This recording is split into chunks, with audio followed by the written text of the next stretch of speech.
L'exposition Les couleurs de l'impressionnisme présente environ 40 tableaux issus des collections du musée d'Orsay et une vingtaine d'œuvres graphiques, aquarelles, pastels et dessins, et présente l'ensemble en fait de la carrière des peintres impressionnistes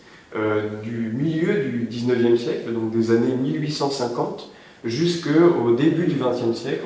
aux années 1910. Cette exposition est organisée en plusieurs sections qui racontent justement cette histoire du mouvement impressionniste, de ses débuts jusqu'à ses derniers développements, sous un angle particulier qui est celui de la couleur. Nous avons choisi justement pour ce projet particulier de présenter cette histoire sous un angle nouveau qui n'a pas été vraiment traité par les historiens de l'art et les expositions jusqu'à présent, que ce soit ici ou même en Europe. Et cet angle, c'est celui des couleurs. L'impressionnisme est souvent perçu comme une peinture de la lumière qui a libéré le regard des artistes au XIXe siècle, puisque ces peintres ont été représenter le paysage en plein air et en regardant une vraie lumière.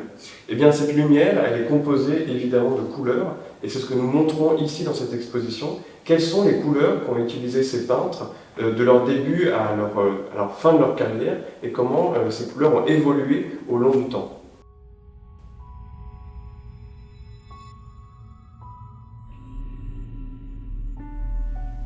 L'impressionnisme est un mouvement fondamental de l'histoire de l'art universel et plus particulièrement de l'art français du XIXe siècle. C'est un mouvement très important qui a révolutionné en fait la peinture et c'est ce qu'on essaie de montrer ici dans l'exposition, à quel point par l'usage des couleurs et notamment l'intérêt qu'ont porté les peintres impressionnistes pour la nature et la lumière vraie, observée en plein air, eh bien ils ont porté un nouveau regard sur le monde et inventé une nouvelle manière de peindre et de représenter le réel. L'exposition donc présente ce groupe des impressionnistes, puisque c'est un groupe d'artistes, d'hommes et de femmes, qui d'abord sont un groupe puisqu'ils ont exposé ensemble. Ce sont des artistes, Claude Monet, Auguste Renoir, Camille Pissarro, Paul Cézanne ou encore Alfred Sisley,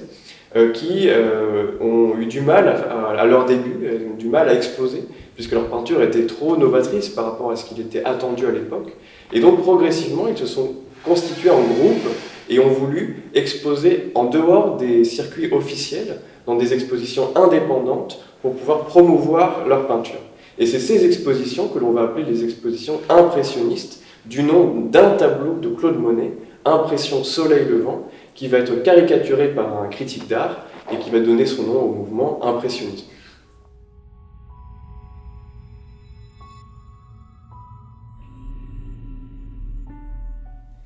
L'impressionnisme se caractérise par deux critères, si l'on veut, une manière de peindre, une manière de regarder le monde et une manière de peindre, qui est celle donc de peindre avec des couleurs claires, avec une palette de tons éclaircis grâce à la lumière du plein air, et également avec une touche esquissée, une manière franche, qui n'est pas celle des peintres académiques du XIXe siècle, mais qui est employée par les peintres impressionnistes pour rendre leur impression, quand ils sont sur le motif, la spontanéité de leur regard et aussi évidemment la rapidité avec laquelle évolue la lumière, avec laquelle changent les ciels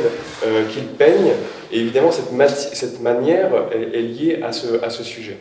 L'autre caractéristique, ce sont justement ces sujets. Les peintres impressionnistes vont abandonner les sujets historiques, religieux, traditionnels, pour se concentrer sur la vie moderne, c'est-à-dire la représentation du Paris du XIXe siècle, les cafés, les boulevards, mais aussi la nature, non plus les vieilles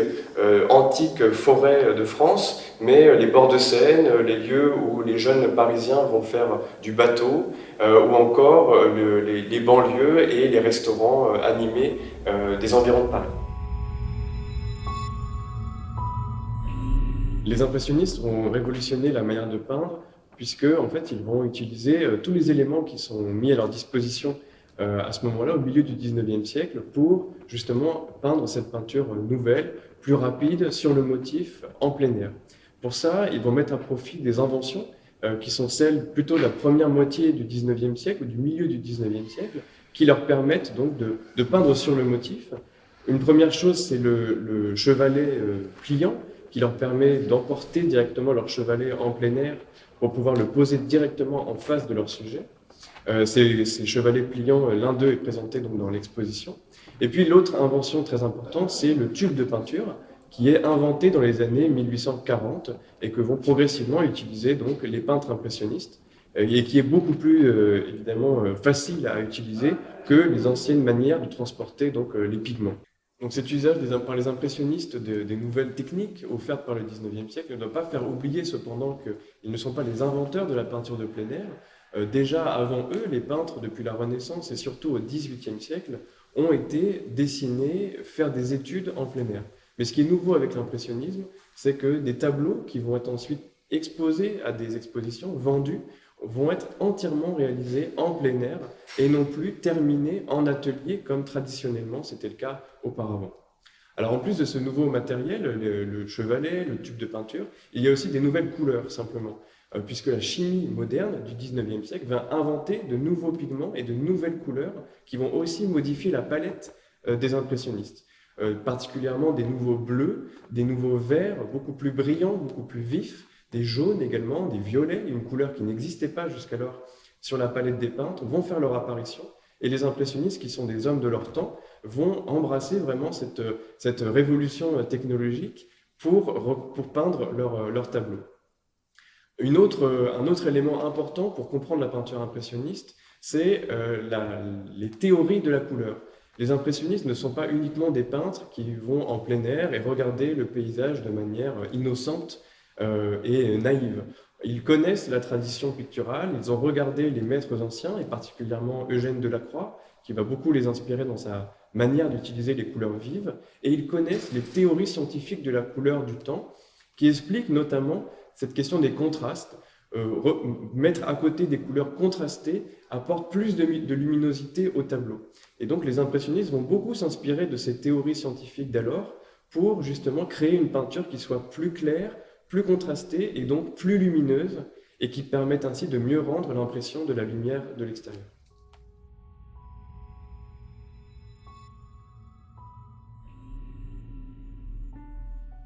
Cette exposition essaye de montrer l'évolution aussi de la peinture impressionniste des débuts à la fin de la carrière des artistes. Puisqu'il ne faut pas croire en fait que ces artistes aient peint toujours de la même manière et finalement toujours les mêmes scènes de bord de Seine précisément ou de paysages de Normandie.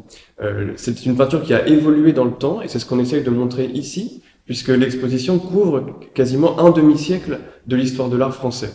L'un des artistes qui peut-être le montre le mieux est Claude Monet, dont vous avez le portrait derrière moi par son ami Auguste Renoir. Claude Monet qui est représenté dans l'exposition par 8 peintures, et parmi lesquelles vraiment des chefs-d'œuvre des collections du musée d'Orsay, comme le bassin aux Nymphéas, la cathédrale de Rouen par exemple, ou les régates à Argenteuil. Claude Monet est un peintre très important, c'est sans doute l'artiste le plus important du groupe impressionniste, c'est celui qui, dès le départ, va entraîner ses amis à peindre en plein air, et c'est aussi celui qui va pousser le plus loin dans le XXe siècle les développements de l'impressionnisme. C'est un artiste qui va beaucoup évoluer, et on voit vraiment dans l'exposition son évolution depuis ses premières peintures peintes en plein air jusqu'à ses tableaux réalisés donc à la fin de sa vie à Giverny, qui est le petit village où il s'installe dans les dernières années de sa vie et où il va se concentrer à représenter donc son jardin et notamment son jardin d'eau avec à la surface de cet étang les fameux nymphéas qui vont devenir son sujet principal. Donc il y a une vraie évolution d'une peinture qui regarde la nature, qui s'inspire de la lumière naturelle, vers une peinture qui va devenir progressivement plus méditative, plus presque émotionnelle, et à laquelle finalement l'artiste fait plus de place à sa subjectivité à la fin, et qui porte en elle tous les développements de l'art abstrait du XXe siècle.